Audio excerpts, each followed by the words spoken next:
എല്ലാവർക്കും നമസ്കാരം. ഇന്ന് ഞാൻ ആദ്യം തന്നെ നമ്മുടെ ഈ ചാനലിൽ 1000 സബ്സ്ക്രൈബേഴ്സ് ഇന്ന് ആയിട്ടുണ്ട്. അപ്പോൾ അതിൻ്റെ ഒരു താങ്ക്സ് പറയാനാണ് ഞാൻ ആക്ച്വലി ഈ വീഡിയോ ചെയ്യുന്നത്. പിന്നെ ഈ പറഞ്ഞ കണക്ക് എന്താണ് ഈ ചാനലിൻ്റെ പേർപ്പസ്, ആരാണ് ഇത് കേൾക്കേണ്ടത് എന്നൊക്കെയുള്ള കുറേ കാര്യങ്ങൾ ഞാൻ പറഞ്ഞിട്ടുണ്ട്. ഒരു 600ഓളം വീഡിയോസ് ഇതിനകത്ത് ഞാൻ പോസ്റ്റ് ചെയ്തിട്ടുണ്ട്. അപ്പം മെയിൻ നമ്മുടെ ചാനലിൽ രണ്ട് വിഭാഗം ആൾക്കാർക്കാണ് നമ്മൾ ഈ ഒരു ചാനൽ ഉദ്ദേശിക്കുന്നത്. അപ്പം ഇതിൻ്റെ ഒരു ചാനലിൻ്റെ പേര് തന്നെ NANR STR school of wisdom എന്നാണ്. അപ്പം സ്കൂളെന്ന് പറഞ്ഞാൽ പ്രത്യേകിച്ച് പറയേണ്ട എന്താണ്, വിസ്ഡം എന്ന് പറഞ്ഞാൽ നമ്മുടെ ഈ സാധാരണ അല്ലെങ്കിൽ അറിവെന്ന് പറയുന്നതിൻ്റെ ഒരു അൾട്ടിമേറ്റ് എക്സ്പീരിയൻസ് ലെവലിൽ വരുന്ന ഒരു ഇതിനെയാണ് വിസ്ഡം എന്ന് പറയുന്നത്. പിന്നെ NANR STRs എന്ന് പറഞ്ഞാൽ അത് ഞാൻ എൻ്റെ വെബ്സൈറ്റിലും അല്ലാതെയും ഞാൻ പോസ്റ്റ് ചെയ്യാം. എന്താണ് ഈ രണ്ട് പേരെന്നുള്ളത്, അത് ഫാമിലി നെയിമാണ്, ഗ്രാൻഡ് ഫാദേഴ്സിൻ്റെ നെയിമാണ്.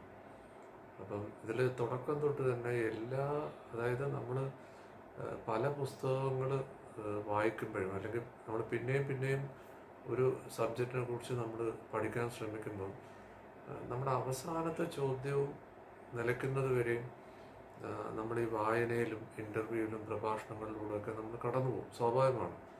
അപ്പോൾ ഇതിലൂടെയൊക്കെ തന്നെ ഞാനും കടന്നുപോയത്. അപ്പം എൻ്റെ പേഴ്സണൽ ലൈബ്രറി എൻ്റെ യൂട്യൂബ് ചാനൽ കയറിയെന്ന് കാണാം, ഒരു 5000 ബുക്കുകളുണ്ട്, ഏറ്റവും കുറവ്. ബാക്കി ബുക്കുകളോടെ വെക്കാൻ സ്ഥലമില്ല. ഇത് ആർക്കെങ്കിലും കോൺട്രിബ്യൂട്ട് ചെയ്യാമെന്ന് പറഞ്ഞാൽ ആരും വാങ്ങിക്കാനും തയ്യാറല്ല. ഇതാണ് പുസ്തകങ്ങളുടെ അവസ്ഥ.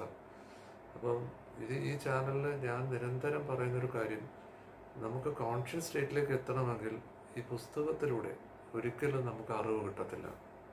അപ്പോൾ കേൾക്കുന്നവർക്ക് തോന്നും പുസ്തകം വായിക്കേണ്ടെന്നാണോ പറയുന്നത്. അപ്പോൾ ഇത് അങ്ങനെയല്ല.